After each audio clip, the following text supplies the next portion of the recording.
एक अच्छा एसओपी बनाने के लिए आप इंटरनेट पर जाएंगे, आपकी 4 डिटेल्स लिखेंगे एक चैट जीपीटी के प्रॉम्प्ट में and you will have your SOP. The next thing you will do is upload it on the university and the last thing that you will have from the university is a rejection. क्योंकि जो आपने एसओपी बनाया है ChatGPT के through, AI के through, has no emotions, no story line and no proper meaning out of it. ये 3 reason मैंने आपको स्क्रीन पर बताए, इसकी वजह से आपको रिजेक्शन आया है. So yes, welcome back to our channel. और आज एक अच्छा एसओपी बनाना आपको सिखाएंगे. आज 7 से 8 पॉइंटर्स पर बात करने वाला हूँ कि एक अच्छा एसओपी बनता कैसे है. और ये है डॉक्यूमेंट सीरीज की वीडियो नंबर 8 और इसमें आपका स्वागत है.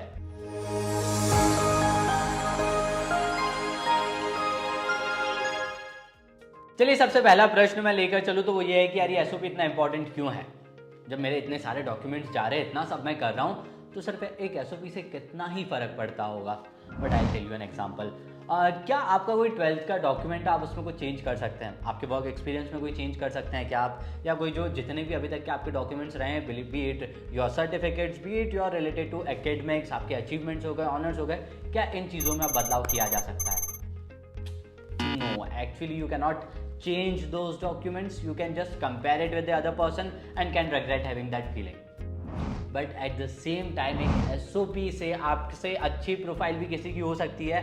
बट बिकॉज कि जो वो एसओपी है वो बिल्कुल टारगेटेड होता है, एक बिल्कुल फ्रेश कॉपी आप बनाते हैं, here you have all the rights to make it appealing. आप एक अच्छी स्टोरी लाइन उसमें लिखते हैं, एक अच्छी स्टोरी टेलिंग होती है, और जब उस फॉर्मेट को देखा जाता है तो it has something out of it. एक अच्छी स्टोरी, एक अच्छा मीनिंग निकल कर आता है. सो ये सब चीज़ें आप सिर्फ एक एसओपी में कर सकते हैं and not in other document like जो अभी तक आपके बन चुके हैं. इसीलिए एक इस एसओपी का इंपॉर्टेंस बहुत बढ़ जाता है एंड इस एसओपी से आपके इंप्रेशन पर बहुत इफेक्ट पड़ता है. आपका फर्स्ट इंप्रेशन बहुत इंपॉर्टेंट है along with your Europass CV2 of course. So इन 2 चीज़ों का बनना और अच्छा बनना is very important for your process. चलिए, अब इसी में सबसे पहली चीज़ आप क्या करेंगे other than ChatGPT to make a good Europass CV is to tailor it for every unique application. आप एक ही यूनिवर्सिटी में 3 एप्लीकेशन कर रहे हैं, कोर्सेज तो 3 अलग है ना यार. दैट मीन्स आपका एसओपी भी अलग होना चाहिए तीनों कोर्सेज के लिए, बिकॉज आपको कहानी हर कोर्स के लिए अलग बनानी है. You have to show why you are right fit for this course and this course and this course too. But of course अलग अलग में बताना है आपको, तीनों एक नहीं बना के सेम अपलोड नहीं करना है. सिंपलेस्ट लैंग्वेज में और ज़्यादा एक्सप्लेनेशन नहीं दूंगा, बट इतना समझिए कि अलग अलग एप्लीकेशन करें, अलग अलग यूनिवर्सिटी में कर रहे हैं तो आपको एसओपी अलग बनाना है. रीज़न आप इस वीडियो को अंत तक अगर देखते हैं तो ऑटोमेटिक समझ जाएंगे. एक बहुत अच्छा एसओपी अगर आप बना रहे हैं तो कुछ इस तरह का दिखता है. वो नहीं है ना स्क्रीन पर कुछ exactly, because there is no one way of doing an SOP. SOP बनाने का एक तरीका नहीं है. सो इस बात को ध्यान से निकाल दीजिए.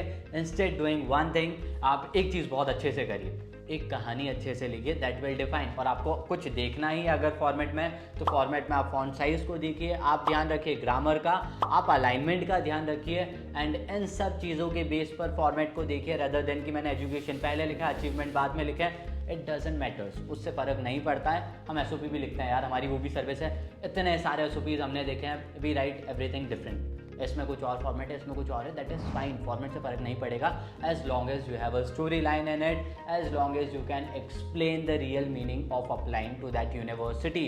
सो इसीलिए कभी भी ये परफेक्ट फॉर्मेट जैसी कोई चीज़ एग्जिस्ट नहीं करती है. अच्छा बनाइए, अच्छी स्टोरी बताइए and that will sum up your everything. कुछ करना ही है उसमें तो फॉर्मेट का ध्यान रखिए. फॉर्मेट अलाइनमेंट वाला जो पार्ट होता है, यू नो इट ऑलरेडी, बस इस चीज़ को सही करें instead of a perfect SOP format. चलिए, तीसरे नंबर पर एक अच्छी टिप देता हूँ आपको स्टैंड आउट करने के लिए, that is to do your research. Research बहुत इंपॉर्टेंट है, सिर्फ कहने के लिए नहीं कह रहा हूँ. कैसे बता रहा हूँ? करिकुलम आप जब अप्लाई कर रहे हैं एक्स कोर्स के लिए, एक्स कोर्स में कौन पढ़ाने वाला है आप ये भी पता कर सकते हैं. फैकल्टी के बारे में पता करिए, क्या पढ़ने वाला है आप ये भी पता करिए.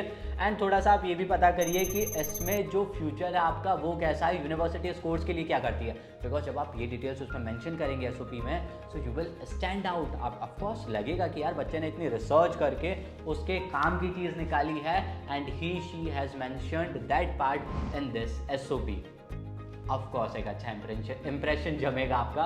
सो इसीलिए रिसर्च करिए, सिर्फ कहने के लिए नहीं है, बट ये एक्सप्लेनेशन जो मैंने दिया है इसके बेस पर, research will help you stand out in the crowd of so many people applying for the same course and the same university. Another thing is about academic background and achievement. You have so many achievements. Academic background भी आपका अच्छा रहा है, अगर ये सब चीज़ें relevant है तो ही लेके अननेसेसरीली आपके एसओपी को इतना बड़ा बनाने की आपको ज़रूरत नहीं है।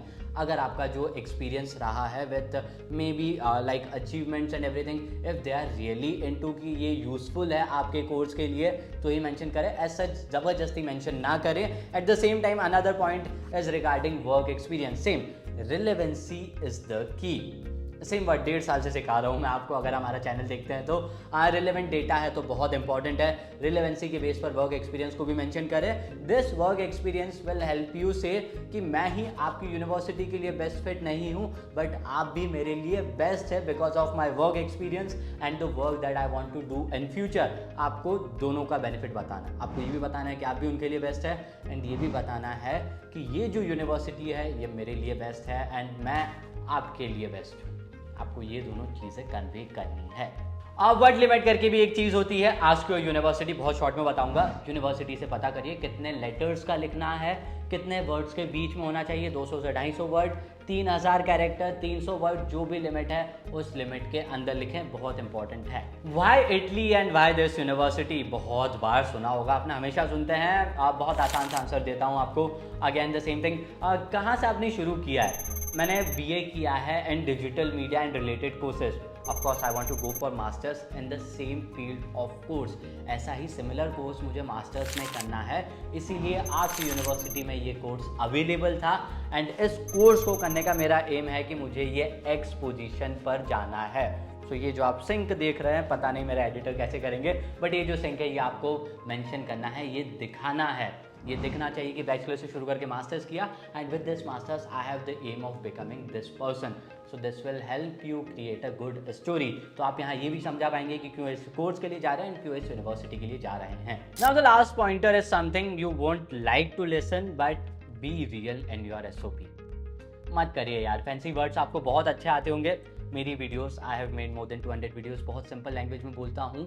Same I will tell you also, किसी भी यूनिवर्सिटी के लिए अप्लाई कर रहे हैं, you don't need fancy words, आपको बहुत फैंसी वर्ड्स नहीं चाहिए। यू नीड सिंपल लैंग्वेज जो आप समझा सके और वो लोग समझ सके। आई नो इंग्लिश उनको समझ में आती है, बहुत अच्छी भी समझ में आती है, but as long as you have a story in it then it is important. अगर आप फैंसी वर्ड्स के चक्कर में स्टोरी नहीं समझा पा रहे हैं, इमोशंस को नहीं समझा पा रहे हैं, आप ये कन्वे नहीं कर पा रहे हैं कि आपको इस इटालियन यूनिवर्सिटी में क्यों आना है, तो आपके फैंसी डिक्शनरी में से जितने भी आपने वर्ड्स उठाए हैं they are of no use. इसीलिए सिंपल लैंग्वेज में लिखिए, create a story, create a good outline of your SOP and create a good outcome of it, कि इसको पढ़ के कुछ समझ में आए। ये चीज़ अगर आप कर पाते हैं सिंपल वर्ड्स में, then you don't need very fancy English words and I would suggest कि बहुत ज़्यादा जार्गन्स एंड ये वर्ड्स को ऑलरेडी अवॉइड करें। नाउ अब रियल में आपको एक अच्छा एसओपी कैसा दिखता है वो मैं आपको स्क्रीन पर दिखा देता हूँ। कुछ इस तरह का होता है। This is one of the SOP जो ऑलरेडी सिलेक्ट हो चुका है इस यूनिवर्सिटी के लिए। सो हम डायरेक्ट नहीं बता रहे, सिलेक्टेड एसओपी है हमारे किसी स्टूडेंट का। सो ये एक अच्छा एसओपी है। फॉर्मेट आप ये यूज कर सकते हैं, बट ऑफकोर्स स्टोरी आपको कॉपी नहीं करनी है। Create your own story based on your own past and the future that you want to have with that university and with the course that you are applying to. So yes, video number 8 में इतना ही था। Document series की video number 8 थी, और भी videos आने वाली है। ये एसओपी सिखाया था ना आपको, एक और अच्छी वीडियो आपके लिए यूरोपा सीवी पर एक और आने वाली है, उसके लिए भी सब्सक्राइब जरूर कीजिएगा। कोई और डॉक्यूमेंट अगर आप कवर करवाना चाहते हैं हमसे तो बिल्कुल कमेंट सेक्शन खुला हुआ है, दीजिए आपके सजेशन, उस पर वीडियो हम लेकर आएंगे। Till then stay tuned and yes, thanks for watching.